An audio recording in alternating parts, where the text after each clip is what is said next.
श्रीमद् भागवतम स्कंद कृष्ण द्वितीय हृदय में भगवान श्लोक संख्या 8 अनुवाद तात्पर्य डिवाइन ग्रेस इसी भक्तिवेदांत स्वामी विश्वम संताचार्य प्रभुपाद के द्वारा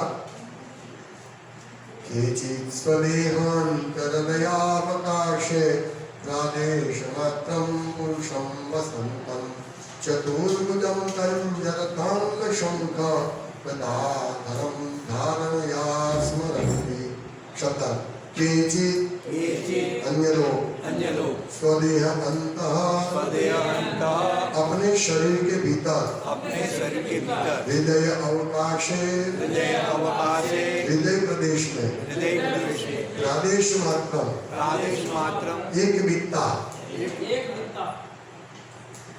लगभग आधे इंच पुरुषम भगवान को वसंतम वास करते हुए चतुर्भुजम चार हाथों वाले पंच कमल रथ अंग रथ का चक्र शंख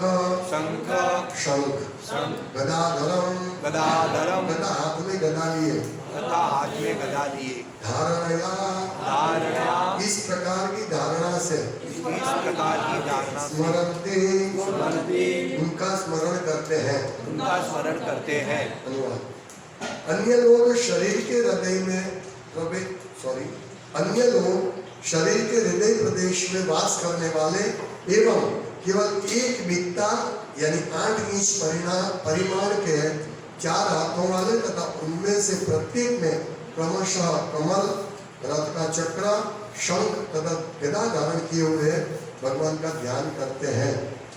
तात्पर्य सर्वव्यापी भगवान प्रत्येक जीव के हृदय में परमात्मा रूप में वास करते हैं। अंतर्यामी परमात्मा रूपी भगवान के स्थानीय व्यक्तित्व का परिमाण बीच की अंगुली से अंगूठे तक अर्थात एक बित्ता या लगभग 8 इंच माना जाता है। इस श्लोक में वर्णित भगवान का रूप जनार्दन कहलाता है जो विभिन्न प्रतीकों से युक्त है। नीचे के दाहिने हाथ से लेकर ऊपर की ओर और वहां से लेकर नीचे के बाएं हाथ तक उनमें क्रमशः कमल चक्र शंख तथा गदा धारण किए हुए हैं। जनार्दन का अर्थ है जन सामान्य को वश में रखने वाले भगवान के पूर्ण अंश।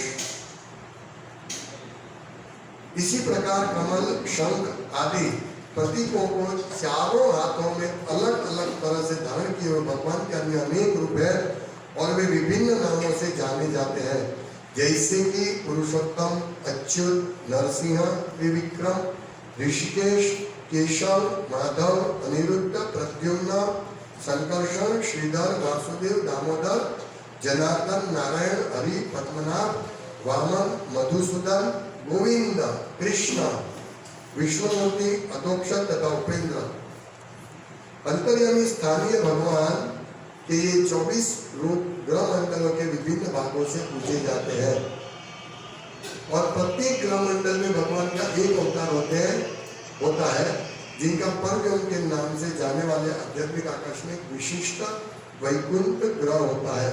इसके अतिरिक्त भी भगवान के सैकड़ों हजार रूप हैं और इनमें से प्रत्येक के पर्वों में विशिष्ट ग्रह होता है जिनमें से यह भौतिक आकाश एक खंड मात्र है। भगवान पुरुष अर्थात नर भोक्ता के रूप में विद्यमान रहते हैं।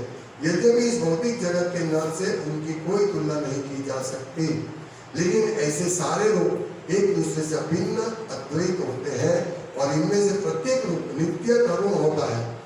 चतुर्भुजी तरुण भगवान सुंदर ढंग से अलंकृत रहते हैं जैसा कि नीचे वर्णन किया गया है।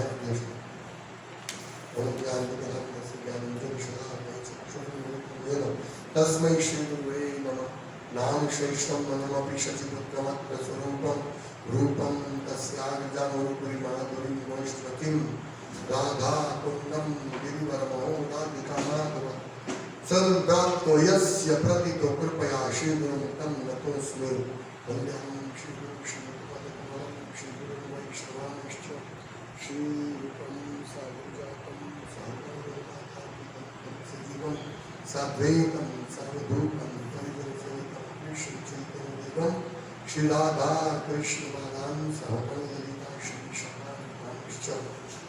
हरे कृष्ण कृष्ण कृष्ण हरे हरे, हरे राम राम राम हरे हरे, हरे कृष्ण। इस श्लोक में भगवान का परमात्मा स्वरूप का दर्शन करने वाले, उनका चिंतन करने वाले, स्मरण करने वाले की बारे में बताया गया है। और भगवान का रूप कैसा है, भगवान वो आगे पूर्ण रूप से बताया जाएगा। तो इस प्रकार भगवान, हमने पिछले अध्याय में देखा, प्रथम अध्याय में द्वितीय स्कंद के है कि जो भौतिकवादी है और उसमें से थोड़ा आगे बढ़े, ज्ञान प्राप्त कर रहे हैं, उनको विश्व रूप का दर्शन के बारे में भलामण की गई कि आप उन रूप का दर्शन कीजिए। लेकिन इससे थोड़े आगे बढ़े हैं, उनके लिए परमात्मा रूप की ये की गई है, उपदेश दिया गया कि आप उसका सूचना दी गई कि आप इस प्रकार हृदय में परमात्मा जो है उसका ध्यान कीजिए, स्मरण कीजिए। लेकिन यहाँ तक पहुँचने से पहले हमने देखा हमारे जो इस कलयुग में विशेष करके भौतिकवादी कैसा जीवन जीते हैं, और वो जीवन को हमें चौकड़ी मारना पड़ेगा, सिंपली चौकड़ी मारनी पड़ेगी। और हमें भगवान को समझना पड़ेगा इस भागवतम के माध्यम से कि क्या क्या हमारा जीवन किस प्रकार से हमें बीताना चाहिए, वो हमने पूरा बहुत विस्तार से देखा। इससे पहले मैं एक और बात करता हूँ, यहाँ परमात्मा भगवान के दर्शन की बात आती है। तो जब भगवान का पद खुलता है तो जनरली हमको हम प्रणाम करना चाहिए तुरंत, और विशेष करके जब श्रृंगार आरती होती है, श्रृंगार दर्शन होता है, तो हमें राह देखनी चाहिए कि तुरंत प्रणाम करना चाहिए और पट खुले तब। एक बार श्रील प्रभुपाद मॉर्निंग वॉक में गए थे, तो प्रभुपाद ने पूछा कि कितना बजा, तो उन्होंने बताया 5-10 मिनट है श्रृंगार आरती को। तो थोड़ा बाकी था वॉकिंग, तो शिष्य ने बोला कोई बात नहीं, थोड़ा हम चल लेते, फिर हम बाद में बाहर 10 मिनट लेट करेंगे। तो बोलते नहीं, भगवान को वेट नहीं करवाना है, जो समय है उसी समय पे पट खुलना चाहिए। तो जब भी पट खुलते हमें उत्साह से, उत्सुकता से भगवान का और अभिवादन करना चाहिए। तो यदि हम कीर्तन कर रहे हैं तो एक अलग बात है, कीर्तन डिस्टर्ब नहीं होना चाहिए। या भागवतम क्लास में बैठे हैं, तो हम एक बार प्रभुपाद को, हरीश्वरी प्रभु उनके सर्वेंट को पूछा था कि प्रभुपाद क्या करते जब ऐसे भागवतम क्लास चलता है और पर्दा खुलता बंद होते तो प्रभुपाद क्या करते, क्योंकि कोई दंडवत प्रणाम करते, कोई ऐसे झुक के प्रणाम करते हैं। तो उन्होंने बताया कि प्रभुपाद से बात जोड़ देते थे। ये भी प्रणाम अनेक प्रकार के हैं, जैसे हमारी अवस्था नहीं है, अब जैसे हम फोन पर बात करिए, हम झुक नहीं सकते तो मुझे प्रणाम बोल के प्रणाम कर सकते, वो भी प्रणाम है। तो जब भागवतम क्लास चलते हैं तो एक अलग बात है, हम हाथ जोड़ के प्रणाम कर देते हैं, कुछ भी बोले बिना से बात जोड़ देते हैं। लेकिन जब श्रृंगार आरती होती है और हमको ऐसी इंपॉर्टेंट सेवा की जिसके बिना नहीं चल सकता है, तो हमें तुरंत भगवान का अभिवादन करना चाहिए। ग्रीटिंग्स बोलते हैं इसको, भगवान को ग्रीट करना चाहिए। तो जो माता जी फूल सेवा कर रही है अंदर किचन में भी, यदि तो उनको खड़े होके भगवान को प्रणाम करना चाहिए, फिर वापस सेवा में लग जाए, वो प्रॉब्लम नहीं, 2-5 मिनट लगेगी। तो हमें ये इसका ध्यान, नहीं तो भगवान को क्या लगे, देखो ये वैसे मेरा सेवक है और मुझे इतना सम्मान भी नहीं देता, ऐसा लग सकता है। इसीलिए आपको अलर्ट होना चाहिए। जैसे देखिए दक्ष जब आते हैं, सूर्य जैसा उनका तेज था और सब सभासदवासी खड़े हो गए शिव जी और ब्रह्मा जी को छोड़ के, और शिव जी उनके जमाई थे तो नहीं उठे। शिव जी को उठना भी नहीं है, उनको कोई आदर देने की आवश्यकता नहीं है, क्योंकि वो तो महादेव, और ब्रह्मा जी को भी नहीं थे। लेकिन दक्ष एकदम गुस्से हो गया कि मुझे ये, मैं पूरा ये हूँ, मुझे प्रजापति हूँ, मुझे प्रणाम नहीं किया, तुम मेरा दामाद है, मेरी बेटी का हस्बैंड है, और मुझे उनको बन नहीं रहा था। लेकिन कहने का तात्पर्य है कि दक्ष जैसे ऐसे करते तो हमें ये सोचना चाहिए कि भगवान को हमें रिस्पेक्ट देना चाहिए, भगवान के ऊपर समान कोई नहीं है। इस प्रकार ग्रीटिंग्स भगवान प्रसन्न होते हैं। भगवान नाराज नहीं होते और सेवा करते हैं भक्त को, फिर भी हमको ये समझना चाहिए। तो भागवतम क्लास में ठीक है, एक छोटा सा बात।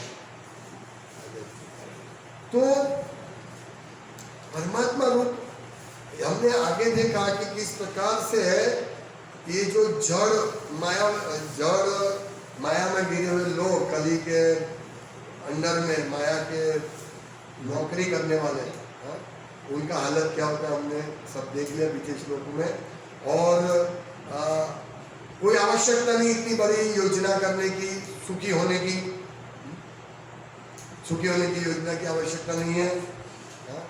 हाँ, भौतिक जगत में सुखी होने का प्रयास जिसमें सिर्फ श्रम मिलता है, वो हमने देखा कि यदि हम प्रयास करेंगे जीवन भर, सुबह 7:30 से रात को 7:30 बजे तक, तो हमको क्या मिलेगा? सिर्फ श्रम मिलेगा, सुख नहीं मिलेगा।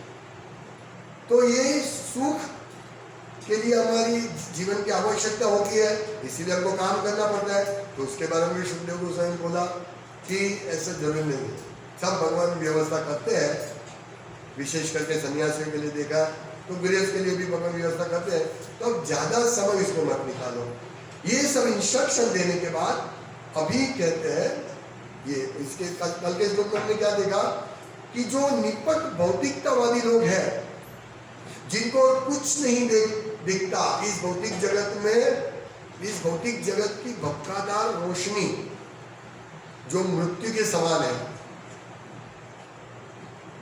जैसे उदाहरण मैंने दिया था कि एक जंतु, जीव, क्षुद्र जीव, पतंगिया, ऐसा जीव अग्नि की ओर भागता है, उसको सोचते वो कितना इसमें चमकाट है, देखो कितना तेज है, मजा आ जाएगा, आनंद आ जाएगा, और वो भागता है क्या? मर जाता है।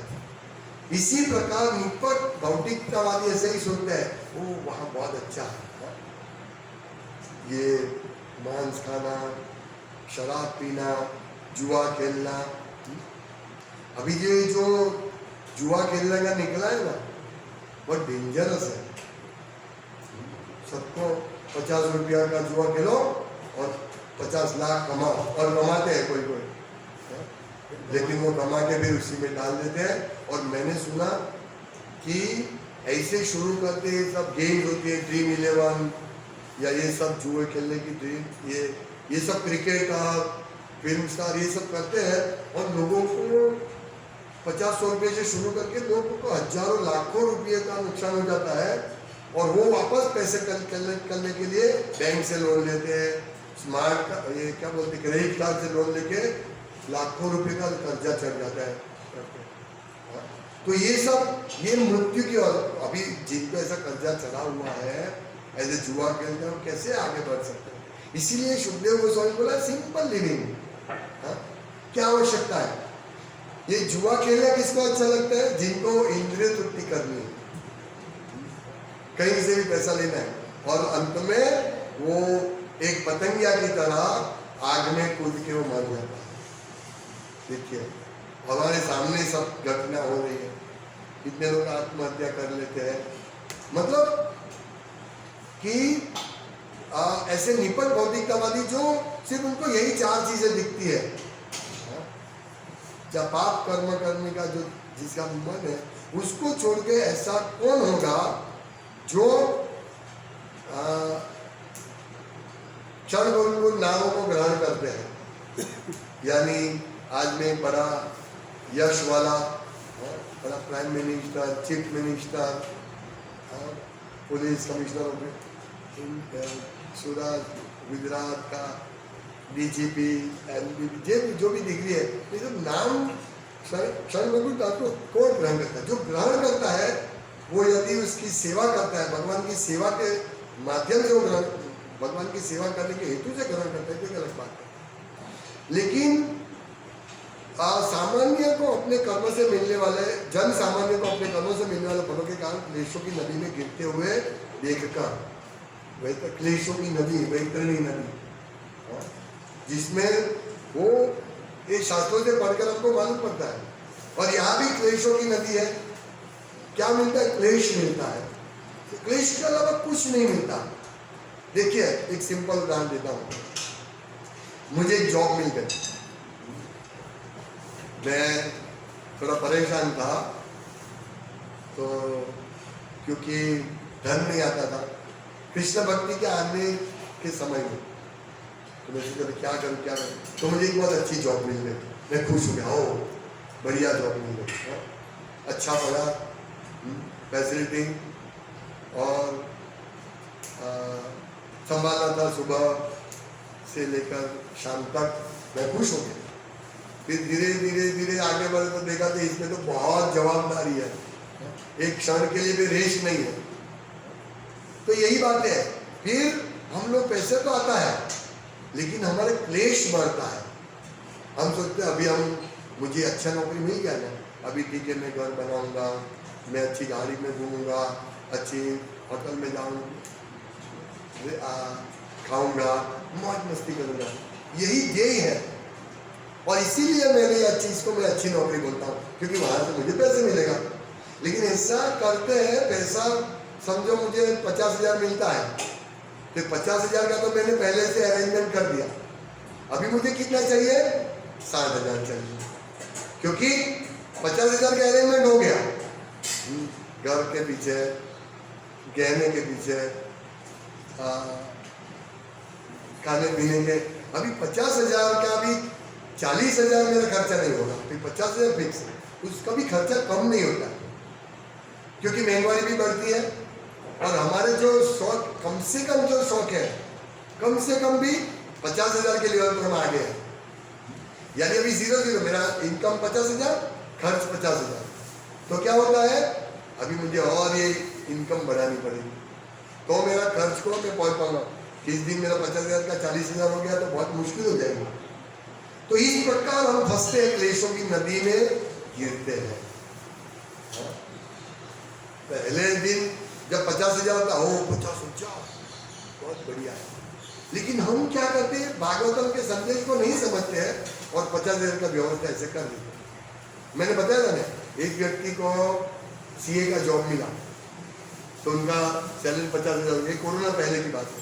तो 50,000 जैसे ही सैलरी हो गया, अभी वो 5-10 हज़ार रुपये का सैलरी मिलता होगा उसको, कभी देखा रहेगा, तो 50,000 का सैलरी मिल गया। दक्षिण से या दक्षिण, वो भी सीए का जॉब भी शुरू किया, 50,000 का जॉब मिल गया। उसने क्या किया, हफ्ते लेकर घर पहले खरीद लिया, बड़ी गाड़ी खरीद ली, तो हफ्ता भर सकता हूँ, 25-30 हज़ार का हफ्ता भी भर सकता हूँ, 50,000 का मेरा इनकम है, और मेरे पास पहले नहीं था, तो गाड़ी ले ली, घर ले ली। फिर कोरोना आ गया, और तो वर्क फ्रॉम होम, घर से बैठ के काम करो, और एक हफ्ते में एक बार काम करना है, पगार सीधा कर दिया 8,000, रहना हो तो रहो, नहीं तो जाओ। अभी सोचो क्या हालत है होगी, मालूम है फिर उसका क्या हुआ। तो ये बिना काम की एंजाइटी, कोई ये नहीं, इसको बोलते हैं क्लेशों की नदी में गिरना। ये हमने कल देखा। अभी इससे बिल्कुल विपरीत, यानी ये विपरीत, ये उल्टा है। अभी इससे बिल्कुल सीधा क्या है, परमात्मा का दर्शन। क्यों हम क्लेशों की नदी में गिरने के लिए प्रयास करें? इसीलिए यहाँ लिखा है, अन्य लोग शरीर के हृदय प्रदेश में वास करने वाले एवं केवल एक वित्ता परिमाण के 4 हाथों वाले तथा उनमें से प्रत्येक में क्रमशः कमल, रथ का चक्र, शंख तथा गदा धारण किए हुए भगवान का ध्यान करते हैं। ये देखो, ये सीधा है, भगवान का ध्यान करना, परमात्मा का ध्यान करना, ये सीधी बात है। और उल्टी बात क्या है, इस प्रकार गिरना क्लेशों की नदी। इसीलिए हम लोगों को, इसीलिए ये भागवतम में पहले सावधानी दी, पहले ही नहीं बोले कि इस प्रकार हृदय में विराजमान विष्णु का ध्यान करो, परमात्मा का ध्यान करो। देखिए कितना अच्छी तरह वो सिखा रहे। आज मैंने बताया कि ये सीखना है, हमें किस प्रकार सीखना है, कि एक चीज हमको सीखनी है। हम जो भी कार्य करें उसको पहले प्रॉपर ट्रेनिंग लेनी है। इसीलिए ब्रह्मचारी गुरुकुले वसंत दांता, ब्रह्मचारी को ट्रेनिंग दी जाती है, हम बच्चे को ट्रेनिंग देते हैं। अभी हम ट्रेनिंग नहीं देते, हम उसको सो कॉल्ड स्लॉटर हाउस का भेज रहे हैं। ट्रेनिंग, ये एक्चुअली ये सब ट्रेनिंग परमात्मा का दर्शन करने की ट्रेनिंग दी जाती है। ये भोगों को नहीं भुगतने की ट्रेनिंग दी जाती है। अभी क्या ट्रेनिंग दी जाती है? खूब पैसा कमाओ और खूब मौज करो, पैसा है तो मौज है। यही ट्रेनिंग स्कूल में पहले दिन से दी जाती है। वो मोटी लोन लो। हाँ, यही ट्रेनिंग दी जाती है, पैसा कमाओ। अभी पैसा चाहिए, मुझे 50,000 चाहिए और मैसेज आ गया आपको 50,000 10 मिनट में मिल जाएगा। अभी इसके पीछे क्या चलेगा वो कोई नहीं देखता, क्योंकि मुझे पैसा चाहिए, क्योंकि मुझे शिक्षा में यही दिया गया है किस प्रकार से पैसा कमाना है, बस। तो हमें हमारे बच्चे को ये शिक्षण नहीं देना, हमें हमारे बच्चे को शिक्षण देना है कि कैसे भगवान का दर्शन करना है, कैसे इन भोगों से दूर रहना है। स्वयं भगवान कृष्ण ने ये शिक्षण दिया था। वो जंगल में गए थे, गुरु ने आदेश दिया था जाओ जंगल में से ये सब चीज लेके आओ। भगवान स्वयं गया सुदामा के साथ, देखिए। और मैंने बताया आगे, पहले बताया था, प्रभुपाद बताते कि ब्रह्मचारी को ऐसी कड़क ट्रेनिंग दी जाती थी कि जब तक गुरु नहीं बुलाए तब तक उसको भोजन नहीं मिलेगा, उसको खाना नहीं है, और गुरु के लिए भिक्षा देने जाना है। कड़क ट्रेनिंग दी जाती है, सुबह जल्दी उठने का। हमारे बच्चे को हम ट्रेनिंग नहीं दे पाते हैं, हमारे बच्चे मतलब इस कलयुग के लोगों का। तो हमें ट्रेनिंग इसके पीछे बहुत ये लगता है, परिश्रम लगता है। हम उल्टा सीधा ट्रेनिंग दे रहे हैं, ये भी नहीं चलेगा। हमें इस शास्त्र अनुमोदित ट्रेनिंग देनी चाहिए। हम सोचते हैं हम हमारे बच्चे को कृष्ण भक्त भी बनाएंगे और उसको इंजीनियर डॉक्टर भी बनाएंगे। ठीक है, इंजीनियर डॉक्टर बनाओ, लेकिन उसको समझाओ कि ये सिर्फ तुम्हारी आजीविका के लिए है, सिंपल लिविंग के लिए है। तुम ऐसा मत समझो मैं तुमको डॉक्टर बनने की रुचि, ठीक है बनो, लेकिन सिर्फ अपने शरीर लालन पोषण पालन के लिए, अपना परिवार के पालन पोषण के लिए करो। फिर ऐसे में परिवार के प्रत्येक को मौज शौक, जो नायम दे बाजान लोके कष्टान कामन आरती भीड़ भुजाम, ये जो कुत्ते सुअर को जो भोग मिलता है वो उसके लिए अपने परिवार को ऐसे इंद्रिय तृप्ति के लिए संतुष्ट करने का, कमाने का नहीं सोचो। ये हमें शिक्षण यही देना है। तुम ज्यादा ये काम करो, डॉक्टर बनो, इंजीनियर बनो, तो हमें ना नहीं है, लेकिन वास्तविक जो शिक्षण है भगवान को देखने का, भगवान का स्मरण करने का, भगवान को समझने का, हम कौन है आत्मा को वो समझने का, अथा तो जिज्ञासा ब्रह्म जिज्ञासा का तुम साथ ही साथ चलो। ये शिक्षण यदि हम नहीं देंगे तो हमारा बेटा बहुत बड़ा श्रम करेगा उसके लिए भी, और हम भी उनके लिए श्रम करेंगे, और मिलेगा क्या? कुछ नहीं, श्रम एवं केवल। और यहाँ तो परमात्मा का दर्शन मिल सकता है यदि हम हमारे बच्चे को ट्रेनिंग देंगे, तो हर एक चीज में वो उसको बताएंगे, देखो बेटा ये जो पेड़ है ना ये भगवान का रोम है, ये जो नदी है वो भगवान की ये सब नस है, ये सिखाएंगे। ये सूर्य चंद्र भगवान की आंख है। ओ यदि छोटे बच्चों को ऐसा शिक्षण दिया जाता है तो देखो बच्चा कितना बढ़िया बन सकता है। फिर धीरे धीरे उनको भगवत गीता भागवतम का शिक्षण 5 साल के बाद दे सकते हैं, 5 साल की उम्र से। तो देखिए ये भागवतम के दूसरे स्कंद को पढ़ेगा, हाँ पिताजी ये हृदय में परमात्मा का दर्शन की बात कर रहे हैं, मैं इसको सीखूंगा, उसकी रुचि इसमें होगी। कौन से बच्चों की परमात्मा जानने में रुचि है? बच्चे को बोले राम कौन है? राम भगवान है। साईं बाबा कौन है? वो भी भगवान है। राम के पिताजी का नाम क्या है? सोचना पड़ेगा। रावण कौन है? सुग्रीव कौन है? बाली कौन है? सोचना पड़ेगा। रावण और विभीषण कौन है? सोचना पड़ेगा, देखना पड़ेगा। शिक्षण नहीं दिया जाता। अपने गुरुकुल के बच्चे को पूछो ये सब कौन है, सब बता देगा। मंत्रा कौन है मालूम नहीं होता। रुचि पिताजी रुचि नहीं देते इसलिए बेटे को रुचि नहीं देते। परमात्मा की तो बात ही छोड़ो, परमात्मा सुना है, परमात्मा कौन है मालूम नहीं। परमात्मा हृदय में परमात्मा सब बोलते हैं, हृदय में परमात्मा है, लेकिन क्या है, कहाँ रहते हैं, कैसे, वो सब वर्णन इसमें भागवतम में। यहाँ क्या लिखा है? प्रादेश मात्रम पुरुषम वसंतम, वसंतम वास करते हैं कहा, स्वदेहांतर हृदयावकाश है,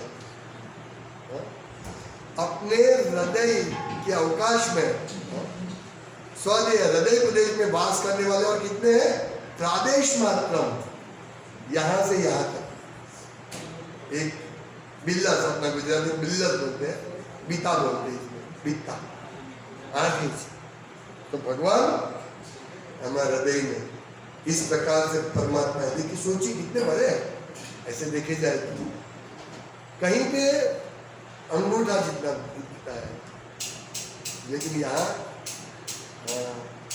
पूरा बिल्ला जितना। और उनके 4 हाथ है। अभी उनकी सुंदरता का वर्णन तो आएगा आगे, लेकिन देखिए ये इतना इंटरेस्टिंग है कि परिमाण 4 हाथों वाले तथा उनमें कमल, फिर चक्र, फिर शंख और गदा, ये 4 पर्टिकुलर, 2 असुरों के लिए और 2 भक्तों के लिए। ये 2 कमल और शंख ये भक्तों के लिए धारण किए भगवान ने, और असुरों के लिए गदा और चक्र। और इसकी जो भगवान के 4 हाथ है, यहाँ से दाएं हाथ के जमना, दाएं हाथ के लेकर वर्णन जो होता है वो दाएं हाथ से, जैसे यहाँ बोले पहले कमल, यानी कमल इस हाथ में है, दाएं हाथ से कमल, फिर रथ का चक्र, फिर शंख और ये हाथ में गदा। इस प्रकार 4 हाथों का वर्णन है। और इस 4 हाथ में अलग अलग भगवान ने जो दिव्य चीजें पकड़ी है उसके ऊपर से उनका नाम होता है। हालांकि सब विष्णु एक ही है। तो यहाँ जो इस प्रकार से ये कमल पुष्प और इत्यादि धारण किया है, वो हिसाब से जनार्दन, हृदय में वास करने वाला जनार्दन, इनका वर्णन है। और प्रभुपाद कहते हैं कि इस प्रकार कमल, शंख आदि प्रतीकों को 4 हाथों में अलग अलग तरह से धारण किए हुए भगवान के अन्य अनेक रूप हैं। तो जैसे इस जनार्दन के रूप में भगवान दाएं हाथ में कमल धारण किया है, तो कभी गदा धारण करते हैं, कभी शंख धारण करते हैं, कभी चक्र धारण करते हैं। इस प्रकार पूरा इसके हिसाब से उनके अनेक नाम हैं, विभिन्न नाम से जाने जाते हैं, जैसे कि पुरुषोत्तम, अच्युत, नरसिंह, त्रिविक्रम, ऋषिकेश, केशवाय नमो, माधवाय नमो, केशव माधव, अनिरुद्ध, प्रद्युम्न, संकर्षण, श्रीधर, वासुदेव, दामोदर, जनार्दन, नारायण, हरि, पद्मनाभ, वामन, मधुसूदन, गोविंद, कृष्ण, विष्णुमूर्ति, अधोक्ष तथा उपेंद्र, ये 24 नाम है। और अंतर्यामी स्थानीय भगवान के 24 रूप ग्रह मंडल में विभिन्न भागों में पूजे जाते हैं, और प्रत्येक ग्रह मंडल में भगवान का एक अवतार होता है। तो ये परमात्मा अभी जो वर्णन है वो जनार्दन का वर्णन है, लेकिन ऐसे 24 रूपों परमात्मा के रूप में ये स्थित है। और प्रत्येक ग्रह मंडल में भगवान के एक अवतार होते हैं। जैसे इसका वर्णन शायद इसी में आएगा या आगे आएगा कि कौन से ग्रह में किसकी पूजा की जाती है। जैसे प्रहलाद रहते हैं, वो नरसिंह भगवान की पूजा करते हैं। तो इस प्रकार विष्णु के अलग अलग रूप है, और ये सब रूप आध्यात्मिक जगत में प्रत्येक वैकुंठ में अलग अलग रूप से भगवान रहते हैं, अधिष्ठान वैकुंठ में। और असंख्य वैकुंठ है, और ये महत्वपूर्ण क्या है, वो अच्युत है, और यहाँ क्या है, वो इतने सुंदर है, और महत्वपूर्ण पॉइंट क्या, भिन्न है और अद्वैत, एक ही है वो। ये समझना जरूरी है। ये इतने भी भगवान के जो भी विष्णु, करोड़ों विष्णु के रूप है, असंख्य कोटि करोड़ों विष्णु के रूप में प्रत्येक वैकुंठ में कोटि वैष्णव है, अनंत कोटि। सोचिए, ये भौतिक जगत ही अनंत है, और एक ग्रह भौतिक जगत का एक ग्रह एक दाने के समान सरसों का बीज है। जैसे मैंने परसों बताया था, चैतन्य चरितामृत में वर्णन है कि अपने सर पे एक सरसों का बीज रख दो, तो हमको मालूम भी नहीं पड़ेगा। ऐसे ही भगवान अनंत के सर पे ऐसे ही बीज की तरह ब्रह्मांड रहता है। भगवान को मालूम भी नहीं कि कहाँ है ब्रह्मांड है, ये अनंत भगवान है। अनंत भगवान जो बलराम के अंश है, कला के अंश है। सोचिए, ये बलराम भगवान को मालूम है कि ब्रह्मांड के सर पर है। अब सोचिए तो सही, हम भगवान की कल्पना मत सोच भी नहीं सकते। इसीलिए लोग बोलते हैं ऐसा, ये सब मिथोलॉजी, ऐसा दिमाग में नहीं आता। ऐसे थोड़ी, जो अपनी इंद्रियों से भगवान को देखना चाहते वो नहीं देख सकते। इसीलिए हम लोगों को प्रशिक्षित होना चाहिए, ये सब समझना चाहिए कि भगवान अचिंत्य है और सब भगवान एक है, एक ही है। एक बहुत सुंदर उदाहरण दिया जाता है कि भाई एक 0 का लैंप है, एक 50 का लैंप, 40 का लैंप, एक 60 का लैंप, एक 100 का लैंप, एक 500 का लैंप, 1000 का लैंप। ये सब में करंट तो एक ही है, करंट एक है, लेकिन इसका पावर अलग अलग होता है, पावर अलग प्रदर्शित होता है, लेकिन करंट वही है। इसी प्रकार प्रत्येक विष्णु एक ही है, कोई अंतर नहीं है। कभी कभी मूर्ख लोग ऐसे तो राम हमारे भगवान है, कृष्ण तुम्हारे भगवान, मैं राम को पूजा करूँ। वो बात सही है कि भाई जिनका मुझे राम के प्रति रुचि है तो मैं राम को ही भजूंगा। जैसे हनुमान जी को बोला क्या कृष्ण की भक्ति, कृष्ण सबसे टॉप मोस्ट है, तो हनुमान जी ने बोला कि मैं जानता हूँ कि ये कृष्ण ही राम है, हाँ? और कृष्ण परम है, फिर भी मैं राम का ही सेवा करूंगा। सनातन गोस्वामी और रूप गोस्वामी के भाई वल्लभ, छोटे भाई, वो राम के भक्त, अनूप राम, वो दोनों वल्लभ और अनूप एक ही है, वो दोनों वो राम के भक्त हैं। तो एक बार सनातन गोस्वामी रूप गोस्वामी परीक्षा लेते हैं और उनको बताते हैं कि देखिए राम तो एक पत्नी थी, और बहुत सुंदर बताते, बहुत ये बताते हैं तुम कृष्ण की सेवा करो, लक्ष्य, हाँ? वो राम के लक्ष्मी जी नहीं, अनूप को नहीं, वो तो अनूप नहीं, ना शायद वही अनूप को ही। तो बोला आप तुम कृष्ण की भक्ति करो, वो सर्वश्रेष्ठ भक्ति है, वो संपूर्ण भक्ति है। पूरा उसको समझाते हैं और बोलते ठीक है मैं कृष्ण की भक्ति करूँगा। अनूप उनके छोटे भाई फिर दूसरे दिन आए, रोते थे, गिर गया, बोला मुझे क्षमा कीजिए, मैं पूरी रात सोया नहीं, रोता रहा, क्योंकि मेरे मन में यही विचार आया कि मेरे राम का शरण में मैंने मेरा सर राम के शरण में रख दिया है, अभी मैं कृष्ण की पूजा कैसे कर सकता, मैं उनको कैसे छोड़ सकता हूँ। तब रुक कर दूसरा सनातन बोले ये आपकी परीक्षा है। ऐसे ही शिष्य होने चाहिए, ऐसे ही शरणागत होने चाहिए, जो छोड़ेगा अपने मालिक को, स्वामी को नहीं छोड़े, और स्वामी भी ऐसे शरणागत भक्तों को नहीं छोड़ेगा। मतलब राम कृष्ण एक ही है, विष्णु सब विष्णु एक ही है, लेकिन भगवान अलग अलग विष्णु तत्वों में अलग अलग शक्ति प्रदर्शित करते हैं। जब राम एक पत्नी दान किया भगवान ने, वही कृष्ण है, और मर्यादा में रहकर उन्होंने इस प्रकार प्रचार किया। कृष्ण में पूरा छोड़ दिया, 16,108 की शादी किया, करोड़ों गोपी युवान कुमारी लड़कियों के साथ उन्होंने रास किया, कंप्लीट। लेकिन वो कंप्लीट अपनी शक्ति का प्रदर्शन किया उन्होंने। हालांकि रामचंद्र भगवान ने भी पूर्ण सर्वैश्वर्य युक्त थे, उन्होंने भी पूर्ण शक्ति का ऐश्वर्य प्रदान किया, लेकिन भगवान ने तो अलग, मतलब ये जो सभी रस है उसको पूर्ण रूप से आस्वादन किया, सभी 12 रसों का आस्वादन किया भगवान ने। तो इस प्रकार जितनी जरूरत है भगवान उस प्रकार से शक्ति प्रदर्शित करते हैं।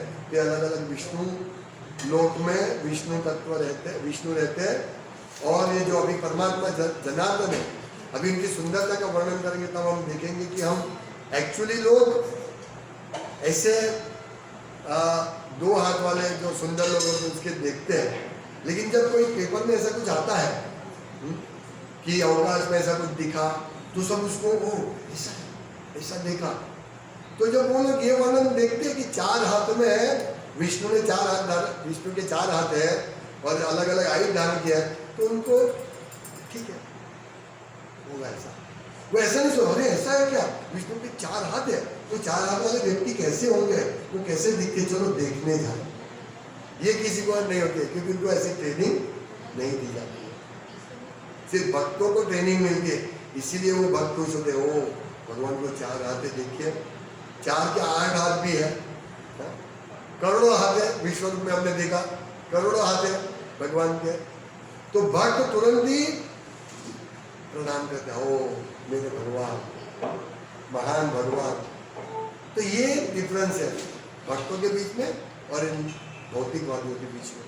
तो हमें भक्त के तरह इस प्रकार भगवान के स्मरण में, यहाँ जो लिखा है हृदय में एक बिलस जैसे वित्ता जैसे भगवान है, तो हमें स्मरण करना चाहिए, ओ मेरे हृदय भी भगवान है।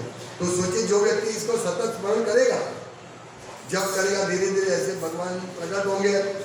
तो ये जो ऐसे स्मरण करेगा तो वो शुद्ध होगा और वो कभी भी गलत काम पाप कर्म नहीं करेगा, सिर्फ भगवान की भक्ति करेगा क्योंकि उसको मालूम है हृदय में परमात्मा है। तो इस प्रकार वो धीरे धीरे आगे बढ़ेगा और यही जन्म में वो परमात्मा कृष्ण को प्राप्त करेगा। इसलिए भागवतम उनको तैयारी करते हैं, प्रशिक्षण दे रहे किस प्रकार से भगवान के दर्शन करना। तो हमने पहले देखा, अब ये दूसरा लेवल ब्रह्मेति देखा, और एक अभी ये भगवान परमात्मा थी, और फिर पूरा विषय ये भगवान की शब्द थे, तब ये परमात्मा का दर्शन होगा। हम कल उनके अयोध्या, उनके वस्त्रालंकार पूरा वर्णन, इतना सुंदर वर्णन है, ऐसा सुंदर वर्णन सुनते ही हमको ये मूर्ख लोग फिल्म हीरो का वर्णन सुनते हैं और आकृष्ट हो जाते हैं।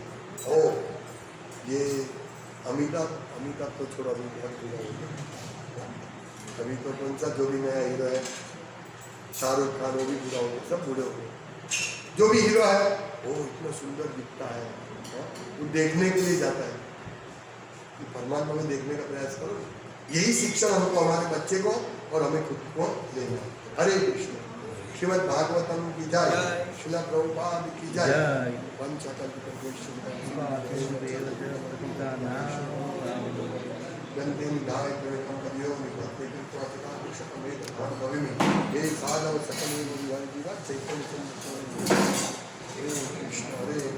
कृष्ण कृष्ण हरे हरे, हरे राम राम राम हरे हरे। कोई प्रश्न? आज विष्णु कीधुं બધા હાથું ચેન્જ થયું, આ બધાને ચેન્જ થયું કીધું, એટલે કોઈ ડાબા કોઈ જમા થયું.